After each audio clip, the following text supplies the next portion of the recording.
Assalamualaikum, welcome back to Invest Saham. Pada video ini kita akan membahas perang Iran dan Israel yang sudah memasuki babak kedua. Lalu bagaimana nasib saham dan IHSG untuk besok? Sebelum lanjut, disclaimer on, ini bukan ajakan jual beli saham, so langsung saja kita ke pembahasan. Jadi ternyata Amerika Serikat sudah resmi ikut campur dalam perang antara Iran melawan Israel ya guys ya. Tentu saja Amerika Serikat membantu Israel dan juga sudah meluluhlantakkan 3 fasilitas nuklir di negara Iran ya guys ya. So, teman-teman juga bisa mendapatkan kabarnya atau berita update terbaru ini karena ini kan benar-benar yang ini guys ya, yang baru saja terjadi dan langsung banyak dikabarkan ya. Baik itu di media online, di kanal berita maupun di YouTube sekalipun. Ya bahkan kita pun melihat ya guys ya, ada 10 juta orang ya di kota Teheran itu memenuhi jalan. Mereka akan melakukan evakuasi secara besar-besaran agar tidak menjadi korban dalam serangan selanjutnya. Karena tentunya serangan yang dilancarkan oleh Amerika Serikat ya terhadap 3 fasilitas nuklir di Iran ini tidak akan dianggap remeh ya guys ya. Tentu saja negara Iran langsung merespon dan banyak negara juga mengecam ya guys ya terkait dengan aksi penyerangan yang dilakukan oleh Amerika Serikat karena satu alasan di mana ini akan memicu perang dunia ketiga, apalagi jika eskalasinya semakin meluas dan banyak negara yang ikut serta guys ya dalam membela ya kedua belah pihak ya. Ada yang membantu Iran, ada juga yang membantu Israel. Kita di sini mencoba untuk netral ya guys ya. Kita membahas ini secara objektif ya. Bagaimana ya kelanjutannya? Apakah ini akan menjadi perang yang benar-benar besar atau ini akan mereda ya atau ini akan terjadi negosiasi diplomasi ya guys ya antara kedua belah pihak dan akan membuahkan gencatan senjata. Harapan kita sih seperti itu ya. Harapan kita ini tidak akan terjadi perang dunia ketiga dan harapan kita adalah kedua belah pihak bisa berdamai, melakukan gencatan senjata dan tentunya akan berimbas baik untuk pergerakan harga saham. Saham-saham akan kembali rebound dan saham akan kembali naik. Tapi yang kita lihat saat ini justru sebaliknya. Ketika Amerika Serikat sudah terang-terangan ya menyerang Iran, tentu saja negara lain tidak tinggal diam. Contoh saja, kita dapat kabar bahwa pesawat dari China itu sudah mulai menuju perjalanan menuju Iran. Ya, kemungkinan besar China juga akan ambil tindakan ya dalam membela Iran. Selanjutnya ya, negara kedua adalah Rusia. Rusia juga kemungkinan besar akan membantu Iran ya dalam agresi ini sehingga tentu saja Amerika Serikat ini juga akan mempersiapkan serangan balasan. Lalu selanjutnya adalah Korea Utara. Ya, ketika Korea Utara mulai ambil tindakan, maka Korea Selatan juga pastinya akan membantu Amerika Serikat. Dan tentunya ini akan menjadi serangan besar-besaran. Dan teman-teman juga tahu bahwa Korea Utara mereka juga memiliki senjata nuklir ya guys ya. So, ini adalah tidak bisa kita anggap remeh. Ya, tentu saja besok kemungkinan besar saham itu bisa saja anjlok lebih dalam lagi karena per hari ini pun ternyata bursa saham Kuwait dan juga Oman itu melemah ya guys ya, merespon serangan Amerika Serikat ke negeri Iran karena sebenarnya tujuan dari Amerika Serikat menyerang Iran adalah untuk memaksa Iran menyerah. Tapi tentu saja itu tidak akan terjadi ya guys ya. Karena Iran itu kan juga punya kekuatan ya dan tidak ingin disetir oleh Amerika Serikat sehingga tentu saja ini sudah direspon juga sebenarnya oleh militer Iran ya guys ya untuk siap ya membalas serangan dari Amerika Serikat tersebut. Negara manapun yang mengirim bantuan militer melalui kapal atau pesawat ke Israel akan dianggap terlibat dalam agresi terhadap Iran ya guys ya dan menjadi target yang sah. Ini adalah dari markas besar militer Iran ya teman-teman juga banyak lah ya berita-berita dan bisa teman-teman baca gitu ya. Kita di sini mengupdate kondisinya seperti apa. Dan bahkan ya bukan hanya kita saja, bukan hanya media saja yang mengabarkan, tapi Bapak Presiden Indonesia, Bapak Prabowo Subianto yang juga jebolan militer juga sudah mewanti-wanti ya bahwa ini akan terjadi ketidakpastian global baik dari sisi militer, baik dari sisi politik dan juga dari sisi ekonomi ya yang akan merembet juga nantinya ke sektor ekonomi. Beliau mengatakan bahwa ini kondisi yang tidak main-main, ini kondisi yang benar-benar serius. Serangan Amerika ini adalah serangan yang tidak bisa dianggap remeh, karena sekalinya Iran nanti membalas serangan baik ke Israel ataupun ke Amerika Serikat, maka bukan hanya Amerika Serikat saja yang akan membalas lagi, tapi negara-negara sekutu juga akan membalas. Dan ketika serangannya semakin besar, maka negara yang tadi saya sebutkan ya, ada Rusia, China, dan Korea Utara juga akan menjadi garda terdepan untuk membela negara Iran. Tentu saja ini cukup mengkhawatirkan guys ya, dan tidak bisa kita anggap remeh. Jadi apa yang kita update terus ke teman-teman, ini ternyata benar-benar terjadi nih. Ya, jadi apa yang akan kita lakukan terhadap saham yang kita pegang sudah kita jelaskan juga ke teman-teman. Tapi tentu saja akan kita ingatkan lagi di video ini sehingga teman-teman nanti bisa ambil kesimpulan sendiri gitu ya, karena semua keputusan investasi menjadi tanggung jawab pribadi masing-masing. Oke guys, untuk kurs rupiah hari ini belum ada update lagi sebenarnya. Pelemahannya masih 0,0%, 0,06% ya di 16.385. Dan kita lihat harga minyak dunia lanjut naik, melonjak lagi. Ini tentu saja langsung berimbas ya guys terhadap harga komoditas. Untuk minyak mentah crude oil WTI naik 0,7% di level 74 USD per barrel. Lalu untuk harga Brent oil juga naik 0,7% di level 77,2 USD per barrel. Lalu untuk harga gas alam ada koreksi, bensin naik. Lalu kita lihat juga yang mengalami kenaikan adalah harga tembaga, baja, dan biji besi ya. Lalu yang lainnya harga emas ya ada sedikit correction ya, tapi ini akan diupdate besok. Jadi kita akan update lagi ke teman-teman ya untuk esok hari. Tapi kita bahas terlebih dahulu ya terkait dengan nasib saham untuk besok dan bagaimana strateginya. Jadi sudah pernah kita bahas juga sebenarnya ke teman-teman bahwa ketika perang terjadi ya, mulai terjadi, yang akan terdampak pertama kali adalah saham big caps. Big caps akan turun ya, dan ini terjadi. Kemarin terakhir di hari Jumat ya kita sudah bahas saham-saham big banks ya, BBCA, Bank Mandiri, BBRI, dan BBNI ini di net sell oleh asing. Net sell-nya juga cukup besar ya guys ya, net sell asingnya juga cukup besar, mencapai triliunan ya. Coba kita cek lagi guys ya untuk net sell terakhir di hari Jumat lalu. Ya teman-teman mungkin juga masih ingat ya. Net sell kemarin itu di 2,7 triliun, terus meningkat. Ini adalah bentuk dari panic selling dari investor asing, mereka risk off. Maksudnya risk off itu mereka menutup potensi resiko dalam berinvestasi. Mereka memindahkan investasi dari aset beresiko tinggi, ya contohnya dari saham-saham ini mereka net sell, mereka distribusi, memindahkan asetnya ke investasi yang dinilai lebih aman, gitu ya.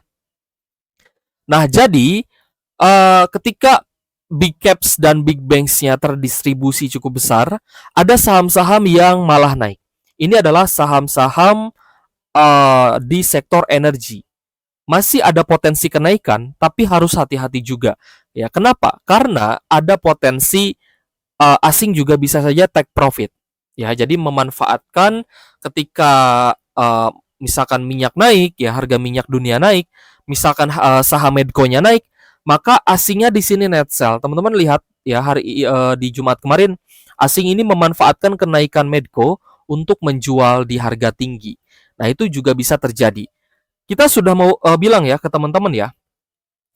Sejak satu minggu yang lalu, perhatikan saham emas, perhatikan saham komoditas baik itu oil and gas ya guys ya, harga emas, saham emas dan lainnya, batu bara bahkan ya kita juga sering bahas ke teman-teman, itu harus dipantau terus-menerus gitu ya. Alasannya simpel, agar teman-teman juga punya peluang untuk bisa cuan. Tapi ketika sudah di harga tinggi, maka waktunya take profit karena asing pun melakukan hal seperti itu. Ketika terjadi perang yang lebih besar, saham akan lebih anjlok lagi.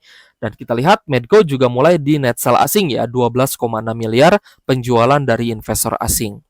Lalu kita lihat juga Elsa. Elsa juga mulai turun dengan net sell 8,7 miliar dari investor asing. Ini ada distribusi yang artinya asing juga sudah mulai jualan di Elsa. Kecuali Besok misalkan Senin ternyata money flow-nya ini mengarah ke Medco, Elsa, PSAB, Antam dan lainnya. Nah, maka kita bisa trend following dalam jangka pendek. Nah, berarti kan ini adalah short term ya guys ya. Untuk trade jangka pendek ya otomatis teman-teman harus punya trading plan seperti itu. Tapi ketika sudah di harga tinggi dan kalian melihat adanya distribusi, maka jangan sesekali masuk. Kalau misalkan kalian masuk, artinya tangkap pisau jatuh. Contohnya Medco, jika Medco-nya terus turun dan kalian tiba-tiba beli di saat turun ya, maka itu artinya kalian tangkap pisau jatuh. Nah, kita sekaligus sharing ya terkait dengan strategi dalam berinvestasi saham. Berarti masih bisa cari cuan dong ya dengan short term trade ya atau trade jangka pendek. Ya tentu bisa. Kalau misalkan money flow-nya bagus, ya kalian mau trading jangka pendek juga silahkan. Tapi ketika sahamnya sudah berada di harga tinggi, maka resikonya akan semakin besar. Itu juga harus diperhatikan ya karena tentunya akan mempengaruhi trading plan yang kalian buat. Untuk Pegas, kita lihat juga ada asing yang jualan ya. Ada AKLG di sini dengan net sell 28 miliar dan koreksinya kemarin mencapai 3,3% gitu ya. Jadi gini ya, kita memang perlu membedakan ya fundamental saham dengan faktor dari makroekonomi dan global. Perang itu adalah faktor global ya. Lalu misalkan pemangkasan suku bunga US itu adalah dari makroekonominya. Tapi semuanya ini akan berkaitan. Nah, ketika sahamnya ternyata didistribusi dan anjlok tentunya, saham apapun kalian hindari gitu ya. Tapi yang tadi kita jelaskan untuk short term trading itu teman-teman bisa lakukan kalau money flow-nya mendukung. Ya, jika misalkan nih ada 10 saham turun, tapi ada satu saham yang bertahan atau dia naik, ketika kita cek money flow-nya, ternyata bagus, money flow-nya ada akumulasi. Oh, ternyata kita lihat dulu sektornya. Oh, ternyata ini sektornya sektor emas nih. Contohnya kemarin kan Antam ya. Nah, misalkan Antamnya bagus, nah teman-teman coba entry di sana. Seperti itu, guys. Jadi, kesimpulannya besok ya ada potensi asing take profit. Ya, kita tidak tahu dan kita belum tahu akan take profit di saham apa. Tapi yang jelas, saham-saham yang sudah naik tinggi, yang sudah banyak diakumulasi asing, berpotensi didistribusi, berpotensi dijual. Itu juga harus diperhatikan. Contohnya ya Antam. Nah, kita sudah bahas Antam ini sejak di harga 1.800 ya ketika dia naik dan banyak diakumulasi asing dan sampai naik dan cuan beggar ya. Bahkan mungkin 1,5 kali kenaikannya ya, 1,5x gitu ya. Jadi Antam mulai didistribusi asing sejak tanggal 19 Juni ya ketika turun 6%. Ini asingnya mulai take profit ya dan 20 Juni kemarin ada net sell 6,6 miliar. Kita coba cek untuk Antam ya karena ini net sell-nya di tanggal 19 cukup besar.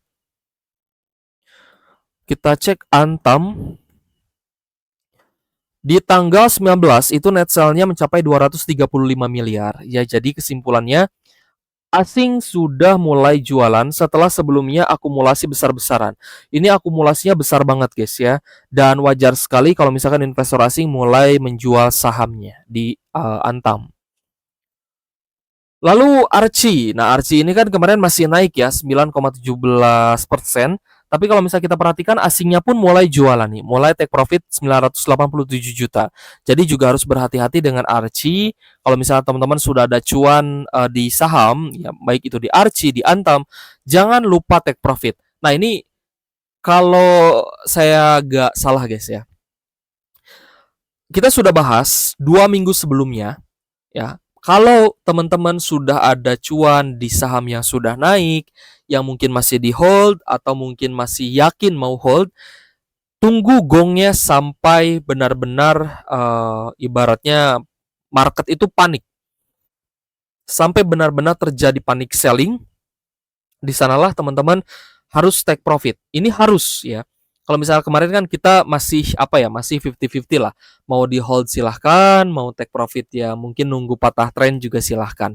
Tapi kalau sudah terjadi panic selling, ya maka baik itu dari domestik ataupun dari asing ya, maka ya teman-teman juga jangan lupa take profit. Kita sudah bahas ini sudah jauh-jauh hari ya. Ketika pertama kali Ya, Israel menyerang fasilitas nuklir Iran, kita sudah bahas ini. Lalu kemarin serangan Iran muncul, ya membalas serangan Israel, itu juga kita bahas ke teman-teman. Kita berharap akan ada gencatan senjata, tapi pada kenyataannya Amerika Serikat malah menyerang Iran. Ini bukan lagi Israel versus Iran, tapi ini adalah Amerika Serikat, Israel versus Iran. Nah, jadi yang perlu kita garis bawahi, ini adalah babak kedua ya guys ya. Ini tidak lagi sama ya. Jadi teman-teman harus berhati-hati. Asing DMDKA juga ada jualan ya, ada net sell 39 miliar dan yang akumulasi adalah domestik dan juga investor retail. Jadi harus hati-hati, MDKA juga berpotensi lanjut turun. PSAB juga sama ya, asing juga mulai net sell 3 miliaran dan kalau misalnya kita perhatikan sudah beberapa kali mentok ya ataupun dia gagal untuk naik lagi di atas resistennya. Jadi sudah beberapa kali menyentuh resisten. So untuk saham-saham seperti ini sekali lagi jangan lupa take profit ya. Terserah ya kalau misalnya ada yang bilang oh saat perang lebih baik pegang saham, ya terserah saja, itu kan kembali lagi ke pribadi masing-masing. Ada yang menolak untuk pegang cash, ya silahkan. Ada yang menolak untuk pegang emas, ya silahkan. Ini kan menjadi disclaimer on lagi ya, keputusan menjadi tanggung jawab masing-masing. Kita di sini hanya ingin menginformasikan ya, kita berbagi, kita berdiskusi ya guys ya. Di kolom komentar juga silakan teman-teman diskusi terkait dengan perang dan saham ya guys ya, keterkaitannya seperti apa. Silahkan, ada yang berbeda pendapat juga silahkan. Tapi yang pasti ya guys ya, saya melakukan ini untuk investasi saya sendiri. Itu yang pertama. Yang kedua, semoga teman-teman terselamatkan. Nah, ini yang jadi harapan, itu yang kedua. Yang ketiga ya tentunya harapan kita bisa berdamai dan saham bisa naik lagi. Tapi mungkin cukup lama ya, cukup butuh waktu. Jadi setidaknya poin pertama adalah saya membahas untuk diri saya sendiri, untuk investasi saya sendiri. Yang kedua, saya ingin menginformasikan strategi yang saya lakukan. Ya, yang saya lakukan adalah ketika perangnya terlihat, maka kita wanti-wanti ke teman-teman dan kita juga mulai mengamankan nih, mulai take profit perlahan. Dan ketika gongnya sudah dimulai, ya gong ya, perang besar terjadi, maka kita sudah mengamankan setidaknya 80% aset kita. 20%-nya lagi mungkin ya tersisa cuan sedikit, ya mungkin nggak masalah. Ya asal jangan rugi aja gitu ya. Ini pun sudah banyak yang merasakan ya, sudah banyak yang merasakan ketika kita memantau makroekonomi, geopolitik, ini akan sangat berguna, akan sangat bermanfaat untuk investasi kita. Karena investasi kita itu kan menggunakan uang pribadi gitu ya, bukan menggunakan uang orang lain. Nah, maka yang harus kita edukasi adalah yang pertama diri kita sendiri, yang kedua baru kita edukasi ke orang lain ya. Nah, itu yang poin kedua saya lakukan ke teman-teman dan semoga ini bisa menyelamatkan aset investasi teman-teman gitu ya. Bahwa take profit itu juga perlu. Lalu bagaimana dengan SMDR? SMDR kita melihatnya sih asingnya mulai masuk ya. 1,7 miliar saja kemarin dengan akumulasi. Biasanya SMDR ini akan diuntungkan ya ketika militan Hutsi ya di Yaman menyerang kapal-kapal Amerika Serikat, menyerang kapal-kapal sekutu. Nah, jika itu terjadi, ya maka saham seperti SMDR bisa naik lagi. Tapi jika perangnya benar-benar apa ya, yang kita takutkan sih sebenarnya perang nuklir ya. Yang kita takutkan itu sebenarnya perang nuklirnya, guys. Perang nuklir ini akan menjadi perang dunia ketiga. Kenapa saya bilang ini sudah berada di babak kedua? Ya, karena Amerika Serikat sudah ikut campur. Dan ketika nantinya Rusia, ketika nantinya Pakistan, guys ya, lalu ada juga China dan negara Korea Utara juga membantu Iran ya dalam menumbangkan Amerika Serikat, maka ini ya sudah perang besar ya, sudah termasuk perang dunia ketiga. Kalau misal kita ulas balik ya guys ya, teman-teman juga mungkin sudah banyak yang menonton ya channel-channel yang membahas terkait perang dunia pertama, perang dunia kedua ya guys ya, seperti apa dan dimulainya dari mana. Pasti teman-teman juga sudah tahu. Perang Dunia Pertama, Perang Dunia Kedua, itu pemicunya adalah perang antar negara. Perang dari satu atau dua negara gitu ya. Awalnya perang dari dua negara, lalu semakin meluas, terjadilah Perang Dunia Pertama. Ya, lalu Perang Dunia Kedua juga sama ya guys ya. Awalnya dari serangan satu negara ke negara lain, lalu berakhir menjadi Perang Dunia Kedua. Nah, Perang Dunia Ketiga yang kita lihat juga seperti itu. Ya tentu saja harapan kita semoga tidak terjadi perang dunia ketiga. Tapi kondisinya mengatakan hal yang berbeda. Maka dari itu yang bisa kita lakukan adalah yang pertama, amankan aset investasi kita, amankan harta kita, amankan keluarga kita, ya guys ya. Lalu yang kedua ya kalau misalkan di luar negeri, di Teheran ya, di Iran ataupun di Israel sana ya, mungkin mereka sedang melakukan evakuasi besar-besaran. Ya, kalau misalkan terjadi di negara kita sendiri pun ya mungkin kita akan melakukan evakuasi, entah itu pindah ke negara lain ya guys ya, entah itu mungkin kita membawa harta kita ke daerah lain ya, yang kita anggap aman, ya semuanya sedang melakukan itu di wilayah konflik, di wilayah perang. Kita akan update terus ke teman-teman ya seperti apa besok dan semoga saja perangnya segera berakhir sehingga harga saham bisa naik lagi. Itu harapan kita bersama, doa kita bersama.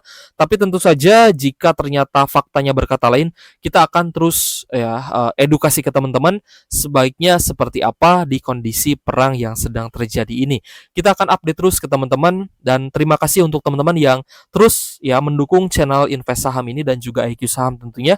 Semoga teman-teman selalu diberikan lindungan oleh Tuhan Yang Maha Esa.